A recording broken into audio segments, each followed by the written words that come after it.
to keep doing what we really want to do on this planet. But we are Kath and Kim, for those of you who don't know us. We're the Possibility Project. We are very, very grateful to have a shop in Ku-ring-gai now, where we are able to really live what we believe in, and that is bringing a different approach to our economy, and particularly the fashion industry. And Catherine, sustainable fashion. That word, sustainable. Sustainable fashion, I guess sustainability is something that, it's a word that's thrown around a lot. I guess we haven't always labelled ourselves as a sustainable label, because we often talk about the things that we're facing in India are things we want to transform, not to sustain. But such a valuable thing, sustainability, and kudos to everyone working in that field. I guess our little label, Slumwear 108, we began because we wanted to support a particular group and a community in India, and we certainly wanted to transform some of the situations and help there. So that's how we began, and that was to support people in a community. And I guess that began 8 years ago, and as we've grown our little label, we now are very well aware of the impact of fashion on the planet. So now not only are people something that we want to address, but also the impact of fashion on the planet. So we're hoping over this next 45 minutes, we just again help you remember some of the things you can do as an individual. One of the things we're passionate about is what can we do as individuals, as small groups within community, to action for change in a positive way that's inclusive, non-judgmental, that brings joy back into our decisions, and also realistically to extend this conversation way beyond fashion, way beyond clothing, and into all of our exchanges, commercial exchanges and exchanges with each other, that they bring more value, more worth to our daily lives. One of the things that we truly believe in, and we also facilitate, is contemplation or meditation when it comes to our daily choices. And that doesn't mean sitting in silence under a tree, away from the world. Conscious living, it's about being awake and consciously bringing attention to your daily activities. And one thing that you can do right now, wherever you're seated, a contemplative practice, is to look around, to look at what you're wearing, look at what's around you, and just to focus on one object at the moment. We have, for example, this beautiful, fashion. We're talking beyond just clothing. We're talking accessories as well, belts, bags, shoes. A contemplative practice is, who made this? Where did it come from? How many hands have crossed the making of your product? How much of it is being made by machines? How distant are you from the supply chain? There is a question that is brought up through the fashion revolution movement: who made who made my bag? Who made my clothes? Who made my belt? And to contemplate that when you go to the shops, not to get too serious about it, but it's a really important question. The closer we become to our supply chains, and the more aware we are of the processes that go into making them, the more able we are to make choices in alignment with our values. This handbag, for example, was literally made 2 kilometers away from this shop by an incredible husband and wife team that do all the leather work in their home, all the tooling work. They use leather that is ethically sourced. They're using their gifts. All of the work is hand done. And part of our work is to explain then the value that's gone into that and why that might be a certain price point. But that contemplative question, coming to a stillness, who made my, if the answer is imbued with kindness and creativity and consciousness, and the maker also has a desire to bring more dignified work practices to the product, or healthier practices for planet, in there it lies the seeds of sustainable living, processes that allow for greater value to be shared. But that's a really simple contemplative practice that you can start with. Looking around, who made whatever the clothes you've got on now, how were they made? There's so many resources now out there with Instagram, asking the suppliers themselves, asking the people in the shop. If they know the answer, brilliant. If they don't, it's prompting people to ask these important questions. So number one, this is about raising consciousness. This is about raising your understanding of where things come from. It's also about non-judgment. Many of us will continue to choose and have chosen things that may not serve people and planet. There shouldn't be judgment in that space. We're just trying to help each other to become more aware. What we're going to do now is take you through a very short, some background information and on how we've come to a space of such high disposability within the fashion industry, our local councils, and thank you very much, Ku-ring-gai Council, for having us in.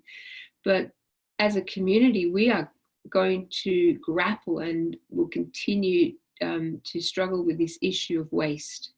And we know fashion, or you might become aware that fashion is one of the most wasteful practices on our planet right now. So we're going to take you through a very short slideshow and just talk you through a few of the statistics, again, not to alarm and not to make you feel despondent, but again, to bring awareness of just where we have come to at the moment, but also have a sense of hope with shows like The War on Waste. What we have found 8 years ago, we spent a lot of time educating people on the impact of fashion, what was happening. 8 years on, people want to now know, well, what can I do about it? That's a great change, and so let us get this slideshow up. Bear with us as we do this. We're going to share our screen, and this is working. This is good. So hopefully on your screen now, you've got a lovely little statement there. Clothes aren't going to change the world. The people wearing them will. And this is the group, one of the groups we work with in India. Kath and I, where we can, we recycle fabrics. So we're sitting amongst a whole lot of old fabrics and saris and with our makers. And asking that question, who made my clothes? Now we sit alongside our maker there. I made your clothes. There's so much dignity in this space, and there's so many options available to help reimagine your choices. Now we know not everybody has the privilege of going to India or going to the source, but once you become aware of how many options you do have, we're hoping that you do feel more empowered to make different choices.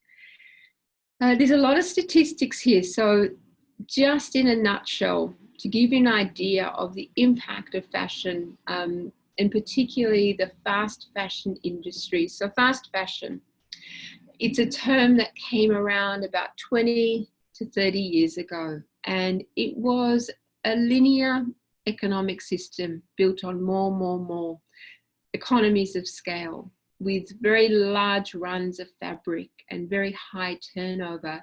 We could have very cheap clothing. The thing with that, many of us got caught up in the illusion that this was wonderful. We could have, if we wanted to, 52 wardrobes a year instead of the 4 seasons that we were used to. And it felt wonderful. We were able to wear styles that were seen on runways, and 6 weeks later, they were in a shop and we were able to wear them. We were looking at the price point and going, this is fantastic. I can buy 5 of these t-shirts instead of 1.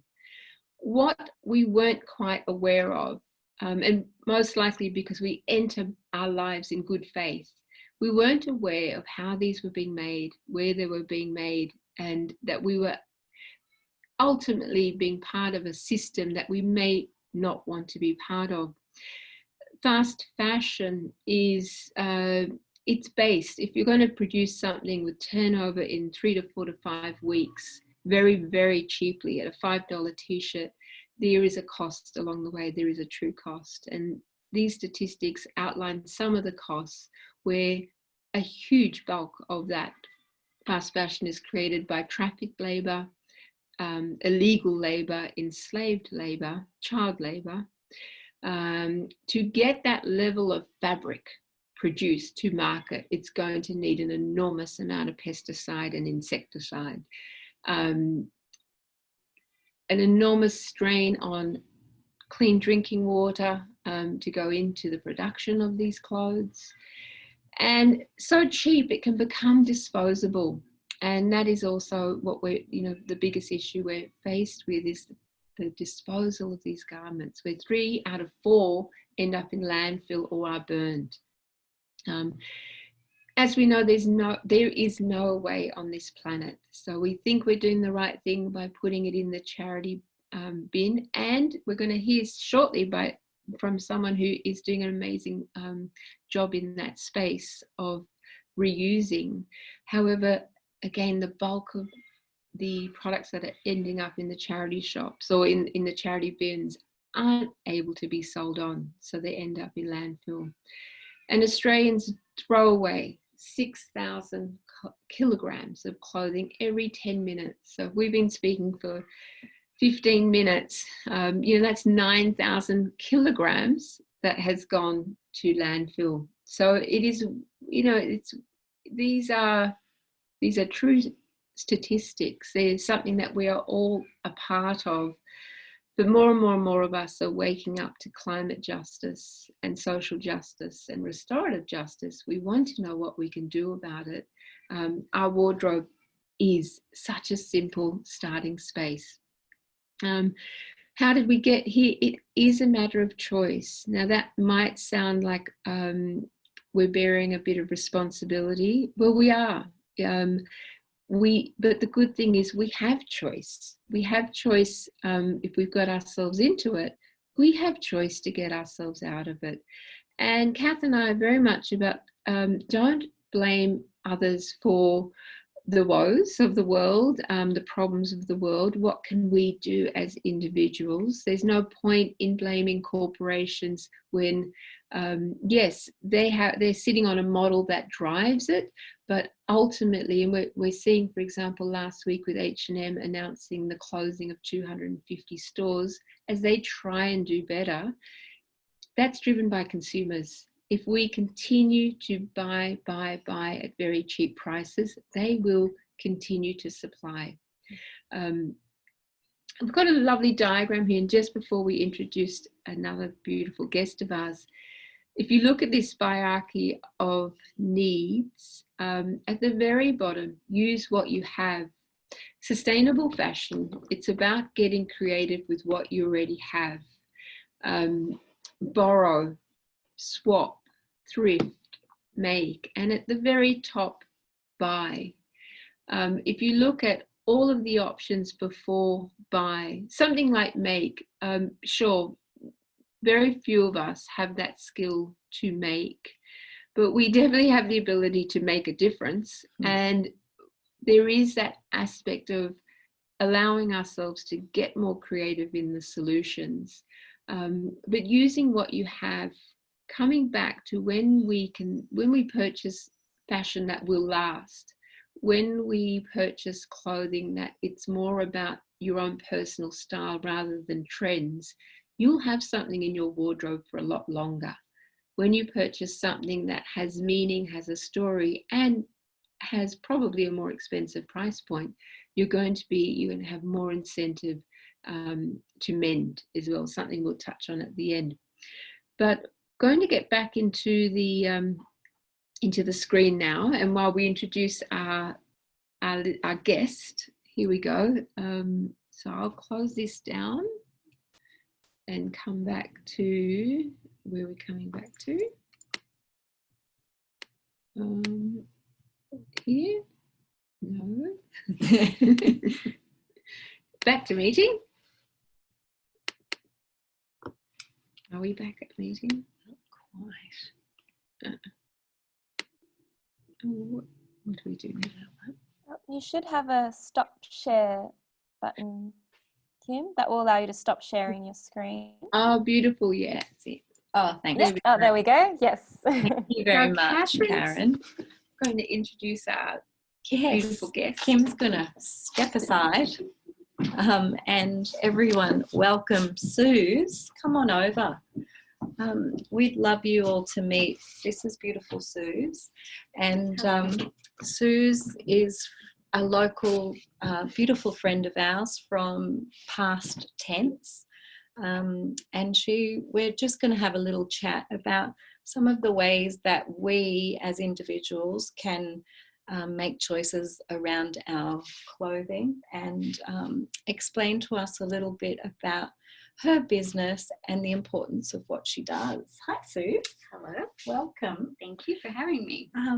We would love to hear a little bit about you and past tense, and why you feel it's so important to do the work you do. So I'm Suze, and I run Past Tense, which is an online vintage and secondhand clothing store. I sell through Instagram and through Etsy. And basically, I try to rescue discarded items from op shops, markets, friends' wardrobes. Yeah. Beautiful. And Suze, I think a lot of us out there support op shopping and buying secondhand, but it's becoming increasingly difficult to find quality. Just as a local buyer, with the impact of fast fashion, have you seen a shift in what's available for you to purchase? Definitely. I would say that 80 to 90% of the items that are in the op shops currently are from fast fashion brands like H&M, like Zara. These are not quality items, not usually made from quality fabrics. Yes. So definitely harder to find quality pieces. Yeah. Yep. And so how do you sort of combat that? How do you, because what you sell is extremely beautiful and your business is doing really well, so there's a great need for this. How do you discern what is quality and where do you find that? Well, my first focus is on fabric always. I look for natural fibers such as linen, cotton, silk. I would say linen, flax is one of the most sustainable fabrics. So you find pieces from 20, 30 years ago that are still in excellent condition. So I think focusing on the fiber that you're purchasing is the number one thing to find quality. Yeah. Yep. I think going often to the op shops is another. You sort of find the one op shop that has the quality items, and you keep going back to that one. Yeah. Yep. Do you find them hard to part with sometimes? Are there pieces where you want to sort of move along, but you think, oh, I might just keep this one for myself? I have no emotional attachment to clothing, actually, because I've moved so much in my life that I've had to get rid of things. So no. I'm probably one of the few people, but I also love the idea of passing things on. Yeah. So sometimes if I really love something, I'll wear it once and I will gladly let it go to a new home. Yeah. Because the whole idea behind what I do is finding homes to the items that have been discarded and deemed unwearable by others. So I think that kind of helps me keep things moving. Yeah. So you really see that one person's trash is another person's treasure. Is that something that that our viewers, you know, our listeners can, is that something that they can be doing as well? What would you advise, just the sort of everyone, what can they do to make an impact and to make a difference if they're interested in sustainable fashion? I know that it's hard for people to get to op shops regularly, and I think that's why my customers come to me. But I would suggest probably starting on a platform like eBay or Etsy, or even on Facebook. There's a lot of Facebook buy, sell, trade sort of groups. Yeah. So if you have a label that you really love, you know, just to name a label, Country Road, there will be a buy or sell group for it on Facebook. You can join that group, and then you can sort of exchange clothes, sell what items you want to get rid of, buy items that you're looking for. Yeah. So I think those would be the places to start, because Instagram can be a little bit tricky to sort of get into with the way people sell and buy on there. Yes. But that's another great platform. If you're on Instagram, there are hashtags you can follow to find shops to buy from. Yeah. And there is a big community on there locally that you can buy from. Oh, isn't it exciting to hear that there is a big community locally? Do you have a favourite local op shop? I do. Are you prepared to share that? I don't mind. Actually, the Lifeline in Waitara is kind of what started this journey of mine, because I mean, I'm originally from New York, and I used to have a little vintage store there while I was studying, just to kind of provide extra income. But when I moved here, I think within the next 3 months, the Lifeline opened, and yeah, I was just constantly finding beautiful linen pieces, and I said, well, I can't have this all to myself. So nice. I started, you know, once I accumulated enough, I started selling at markets on the weekends, because I was working during the week. Yeah. And then when I had my son, I couldn't do markets, and I kind of started putting stuff online, and I found a community on there, and it's been great. It's been a great support. But the Lifeline in Waitara is definitely worth checking out. There's a tip for everyone. And Suze, can you tell us the difference between, so you had a vintage store in New York. That sounds beautiful. Can you tell us the difference between vintage and secondhand? So vintage is anything 20 to 100 years old. Okay. So anything before 2001 is vintage, which is crazy, right? Yeah, yes. Like things from the 90s don't seem like they're vintage, but technically they are. Yeah. Secondhand is just anything that's been owned before. Okay. So secondhand clothes can be fast fashion clothing. Yes. Yep. So anything sort of pre-loved. Yeah, anything pre-loved, anything that's had a previous owner. Okay. Oh, all right. And you must living in the Hornsby area, quite different to New York, but it's lovely you've found your people here. Yeah. Are you finding that within your age group, a bit younger than us, that that this is something that's popular and that people want to do? Yes, I think that people are becoming conscious of the choices that they're making in fashion. I sell to people all across Australia, and I think I've seen, especially now with current world climate, I think there has been a big shift to purchasing more online and thinking about, you know, like Kim said before, who made this, right? Or what life did it had before? Yes. Yeah. And have you noticed a shift this year for your business in terms of an online? COVID has that had a positive impact for It actually you? has. Yeah. It actually has. I think that, you know, people are not getting out to the shops as often, and they are looking for ways to buy things alternately. Yeah. Oh, and Suze, just sort of the last thing, what was it that inspired your love of the vintage? Was it something that came from your family or your love of fashion? What was it that?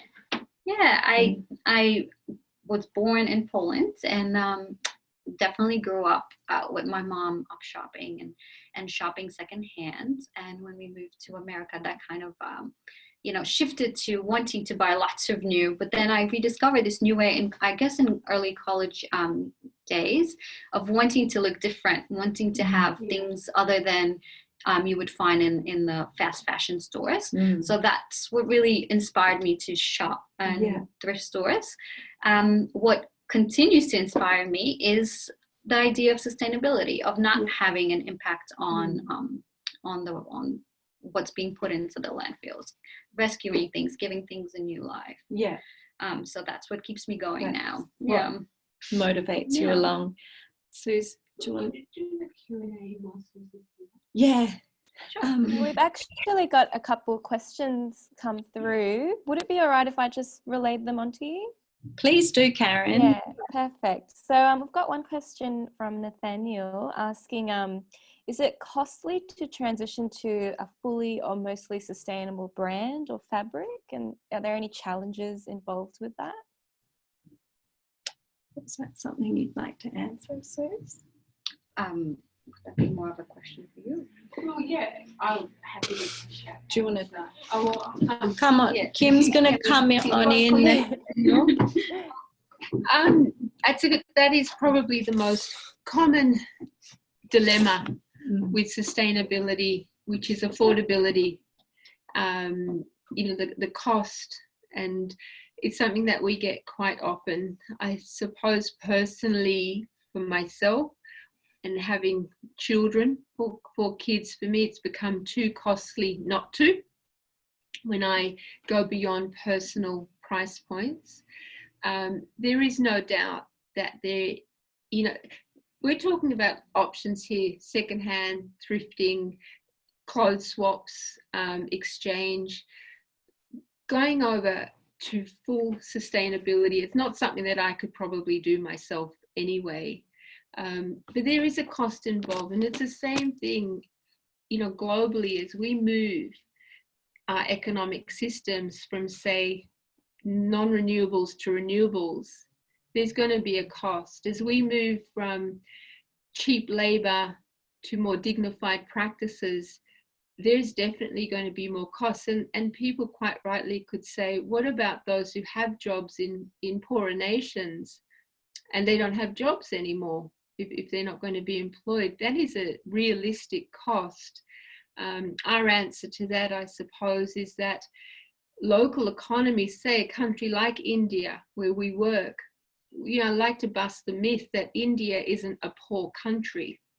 It's one of the fastest growing economies in the world. There's definitely poverty in that country, but even within our national systems, we have to action for local governments to help create more equity and fairness, and create different jobs as well for the human beings. So it's such a reasonable, proper, important question about the cost.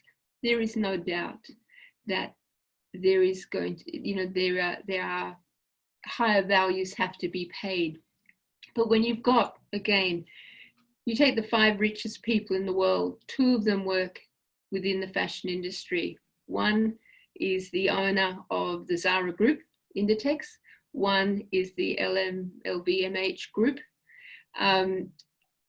There is money in these systems. It's not necessarily being shared equally. And so there's scope here for, if we were to share our income, then consumers also have greater ability to purchase. So we're talking big issues, complex issues. I guess once I became very aware of secondhand clothing and buying online, going into op shops, and like my jacket is my 17-year-old son's op shop jacket that I've got on. He's a student, he doesn't have much money, but he's using his creative spirit to buy differently. I think it's very doable. And sometimes also, I think, Nathaniel, it's that choice of buying quality over quantity. When you see that you can get a, sort of $8 t-shirt, it's it can be appealing to buy a couple.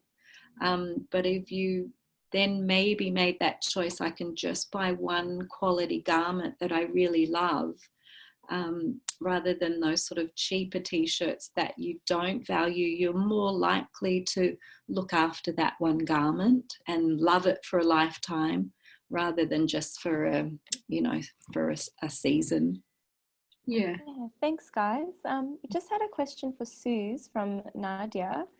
How do you minimize the cost of doing business beyond the local by selling online? So do you have any tips around that area? Sorry. So minimizing the cost of doing business by selling online as opposed to going to the markets, or is it all relatively similar? I guess it would be similar, but you can reach a wider audience when you're online. If you're doing a local market, you're obviously limiting yourself to the locals or just people in your city that know of the market. When you're selling online, you can reach people in regional Australia. I have lots of customers from regional Western Australia, regional New South Wales. So I guess that sort of offsets that. It actually is cheaper to run things online because there isn't a market cost, and I do it from my home. So yeah. Okay, great. I'll just leave the next few ones for another lull. So why don't we continue on, and then I can ask a few more questions then. Okay, thanks, Karen. Thank you, Suze. Oh, thanks for having me. Thanks for visiting us. Thank you, Suze. Kim's going to come back in now. Welcome back, Kim. Oh, thank you, Suze. It's wonderful. This is the beauty of platforms like Instagram. We met Suze through Instagram, through another friend, and realizing that Susie lives literally the next suburb along, doing her work. So, check out her Instagram account. It's really beautiful, past tense. And again, it's all of these wonderful ways are emerging for us to do things differently. And they will have different value spectrums attached to them, and different value propositions, but it's all there. What we'll do now, we're talking about sustainable choices and sustainable, fashion, just broadening again some of our responses. We're looking at minimizing waste. So as Catherine said, and Vivian Westwood, buy less, buy better, make it last. We're going to show you a very short mending video now, which we had the privilege of making with the help of Ku-ring-gai Council. It's a short video on mending. Because we can't have now a live, we would normally run a little mending workshop, but we have got this short video just encouraging people to do the small mends, to make their garments last. And we are finding that people will mend garments that have value to them. It's like some of you will have your teddy bears from when you were young, or an item of clothing that has sentimental value. When we do purchase things that have a story and we're connected to, we do mend.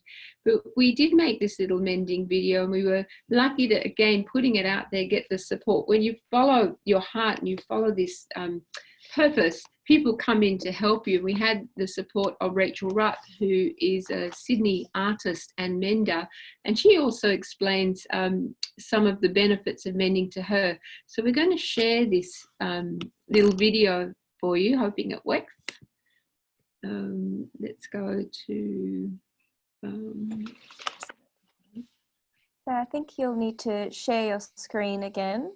Okay. And then open up the link on your Chrome. Okay, if this works. Sorry. All good. See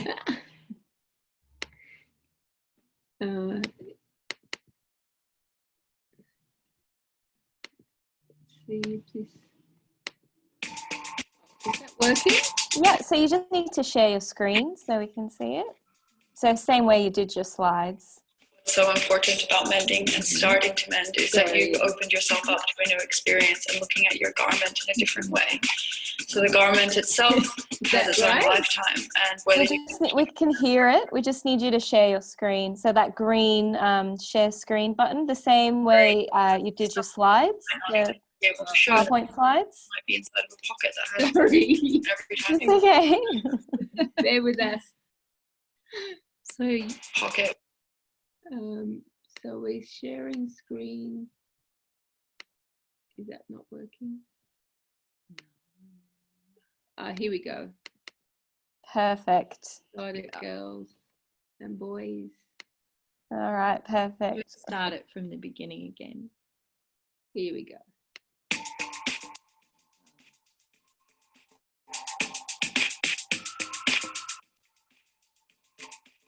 What's so important about mending and starting to mend is that you've opened yourself up to a new experience and looking at your garment in a different way. So the garment itself has its own lifetime, and whether you choose to extend that or not is absolutely up to you. It's a personal process. It's like a little secret that you can carry inside of yourself, because you might not even be able to show that you've mended it. It might be inside of a pocket that had a hole, and every time you put your finger in that pocket where the hole used to be, you'll remember it, and you'll remember that little time and care that you took for yourself and essentially for the world. And that's what's so beneficial about these small actions. No one needs to know about them. In fact, most of the greatest things that are happening around us all the time are not known to us, and it's your version of that. So whether you make it really bold and you make a really loud piece that expresses the recycledness of it or the mending of it, it doesn't matter if you have a lot of skills or none.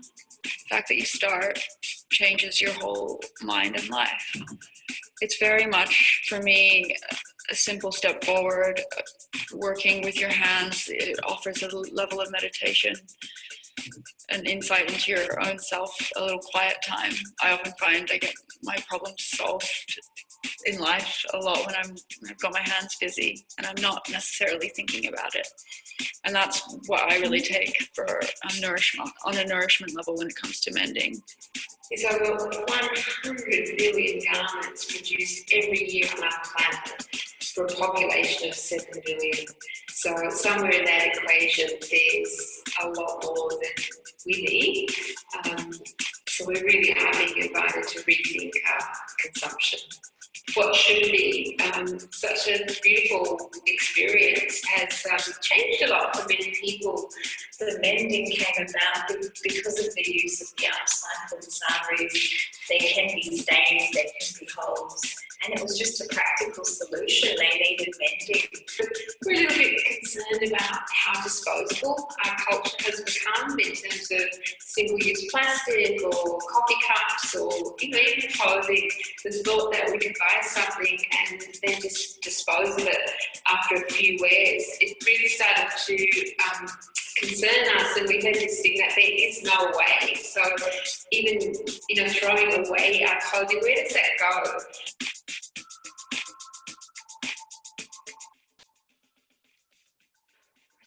For consumption and production, this is all about just really thinking about whether you actually need something, acknowledging that everything in your wardrobe probably has a story.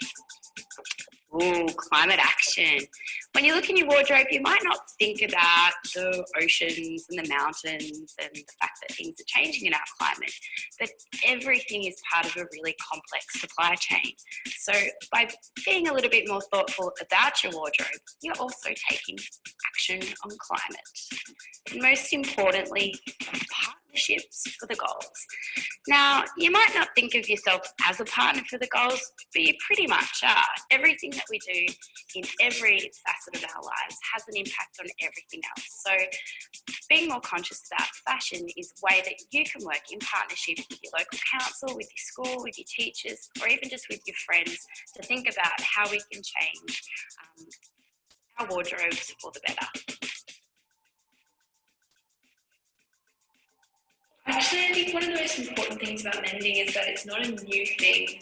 It's something old and something that's been around for so long that it's not about the new fashion, like the newest fashion thing. It's about looking back at like what your grandma did, and I think that's the most valuable thing. It's about looking back and how to resort back to those ways where it's you value your pieces and you repair those pieces and you wear those pieces with love and they're special to you. I think that's kind of the most important thing about mending, is that it really adds value to your pieces, your clothes. So I learned how to do patchwork and tear and clothing, and what you do is you add this cloth underneath and you stitch your way around. You just have a big hole, and now it is not a hole. It also has a personal touch that I can look back on, and I feel more connected. Our message, we'd love to get that message out to people to reconsider their relationship with their wardrobe, and it's really simple. Vivienne Westwood says it so well: buy less, buy better, and make it last. And one of the best ways of making something last is through mending. Find things that you really love or have a connection with, has meaning. We are more likely to mend those things. We've got to reimagine how we're designing our clothing, because there's so many resources going into each garment, from the soil to the fabric to the amazing people that are making the garments. And if just each one of us does a little bit more to consciously think about our purchasing, our wearing and our disposing of our clothing, it can go a long way in changing this industry.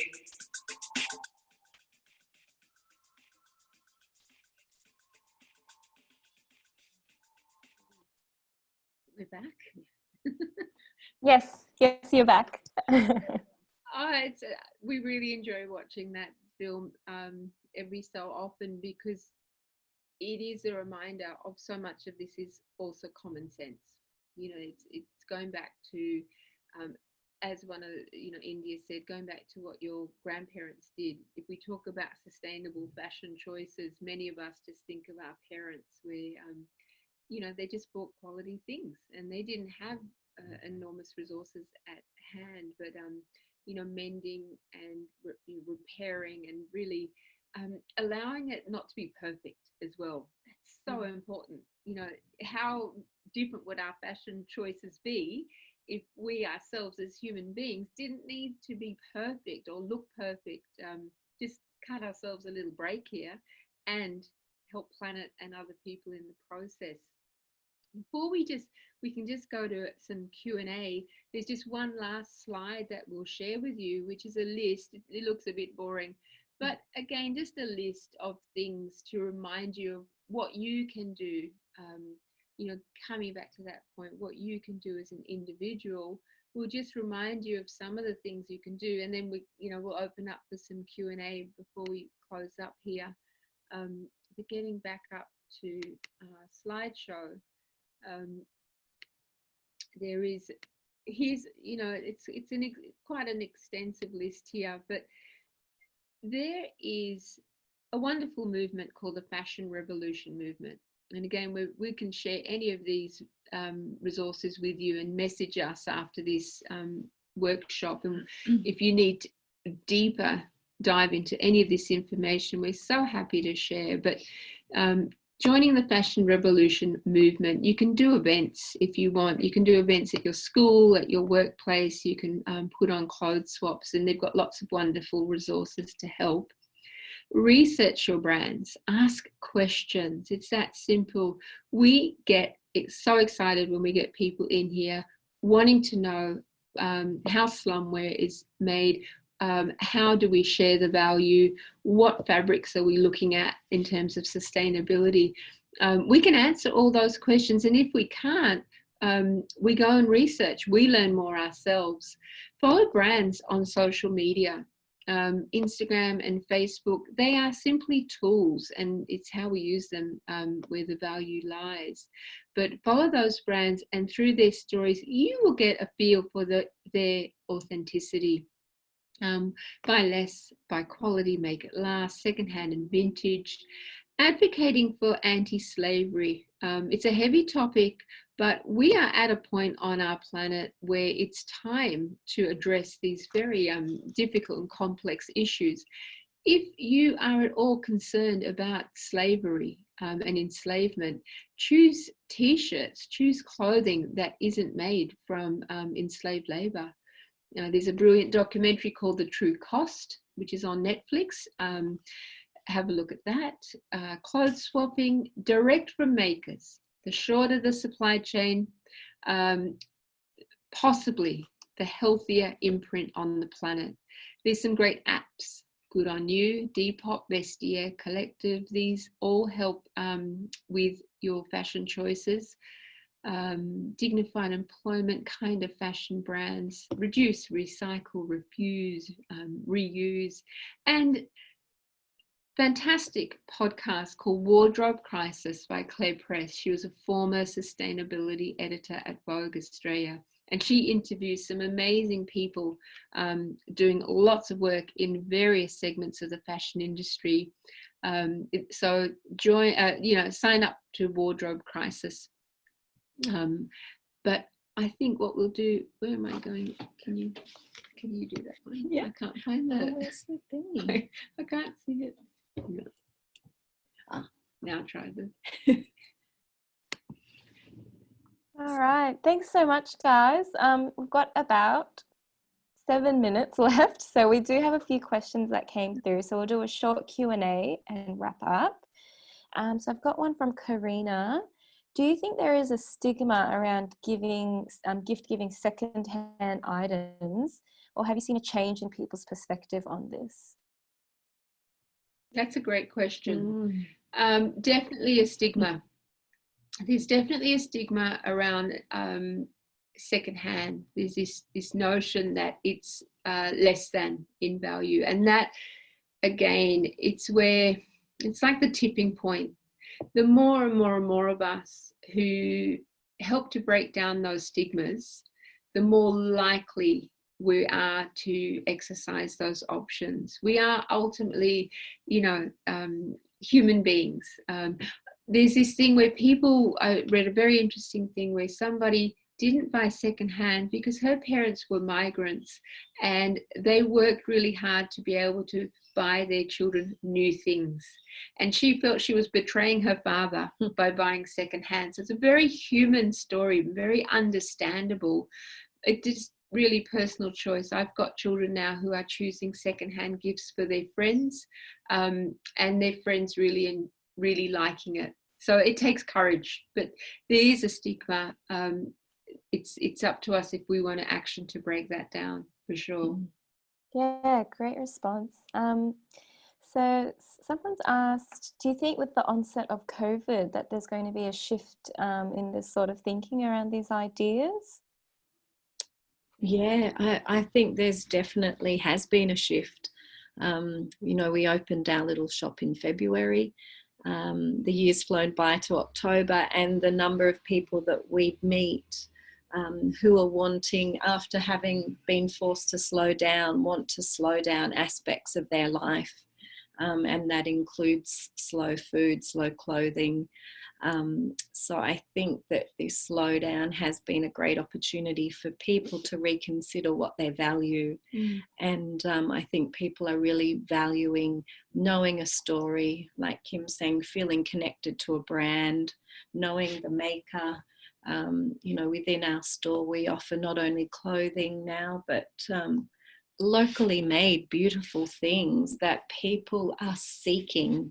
So yeah, we have definitely found people coming in wanting to buy local, buy Australian, driven not for political or racial reasons, but driven for almost a maturity. We have incredible products here, incredible makers, talent. We have to support it if we want to see that stay in Australia. One of the problems with our fashion industry, it got sold offshore, and we've seen the impact of that. And more of us are now going, well, how do we bring things back onshore? We need to put our money where our values are. Yeah, fantastic. So I've had quite a few people ask about who made the leather handbag at the beginning. If you could give us a little insight on that. Beautiful It's beauty. Tiggy by Cuddington. And we have a small selection in here. And, you know, beautiful thing for Christmas, we are working with them directly. We went to their home 2 weeks ago to design with them a new range for Christmas. And